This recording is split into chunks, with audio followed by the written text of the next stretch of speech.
Барыңыздарга салам. Мен өзүмдүн Instagram баракчамда опрос кылгам. Көбүңүздөр криптовалютага добуш берген экенсиздер. Криптовалюта чөйрөсүндө жаңы таанышып, жаңы угуп баштагандар үчүн менден 3 факт. Биринчиси бул криптовалюта оор, түшүнүксүз, мен үчүн эмес дегендерге.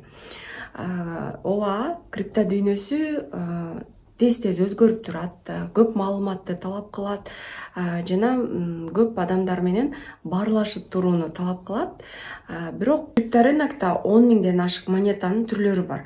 Анын баарын эле окуп, изилдөөнүн кереги жок.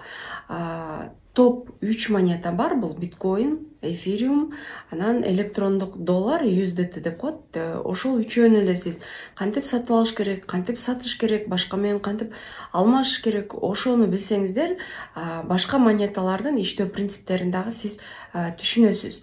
Эгерде сиз 3 монета менен жакшылап иштеп алсаңыз, дүйнөнүн кайсы гана жеринде болбосоңуздар, сиз аны жыйнакталай акча же болбосо каалаган товарыңызды, кызматыңызды акча катары колдонуп сатып алсаңыздар болот. Сиз телефонду жаңы колуңузга кармаганда сизде деле бир коркуу сезимдери болгон. Бүгүнкү күндө сиз 3-4 функция менен жакшы иштейт болушуңуз керек деп мен ишенем. Жок дегенде бул чалганды, WhatsApp колдонгонду, SMS жазганды, балким Instagram же дагы бир приложенияларды мыкты өздөштүрүп алган үчүн сиз телефонду коркпой эле азыр колдонуп жүрөсүз.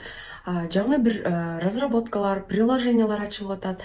Телефондун дагы бир кошумча функциялары ачылганы менен сиз баягы 3-4 функциясын жакшы колдонгондуктан сиз телефондо азыр колдонуп жүрөсүз. Крипто рынокто деле ошондой да, 3-4 монетаны жакшы өздөштүрүп алсаңыз, сиз үчүн чоң жол ачылат. Экинчи факт бул криптовалютада түшүнүксүз схемалар, алдоолор, жоготуулар көп болот. Негизи эле акча болгон жерде жоготуулар же болбосо түшүнүксүз бир схемалар, ар кандай ыкмалар менен сиздин акчаңызды алууга аракеттенишет. Бирок 2021 жылы криптовалютанын капитализациясы 1 триллиондон ашкан. Капитализация деген ушул чөйрөгө кызылдай акчанын киргени. Демек, жоготуулардан сырткары дагы бул жерден акча тапкандар өтө көп. Ошондуктан биз биринчиден шашпайбыз, мына азыр сала кал, мына азыр алып келе кал дегендерден кичине кооптуу карайбыз. Анан өзүбүздүн капиталдын 10 гана процентин иштетебиз. Аябай көп дегенде 20%ке чейин капиталыңызды салсаңыз болот. Бат-баттан да көбөйөт, бирок жоготуп алуудагы мүмкүнчүлүгү өтө чоң. Ошондуктан 10%тен 20%ке чейин гана капиталыбызды салабыз. Ал эми Кудайыма миңдеген шүгүрлөр. Азыр эмне көп, маалымат көп.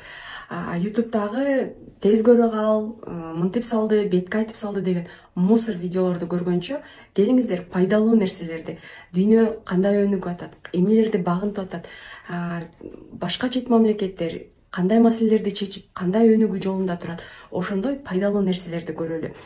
Ар бир адам менимче гений. Эгерде өзү тандап багыт алып алса же бир нерсени көздөп алса, ал сөзсүз түрдө ошол нерселерди өнүктүрүп гүлдөтөт деген менде чоң ишеничтер бар.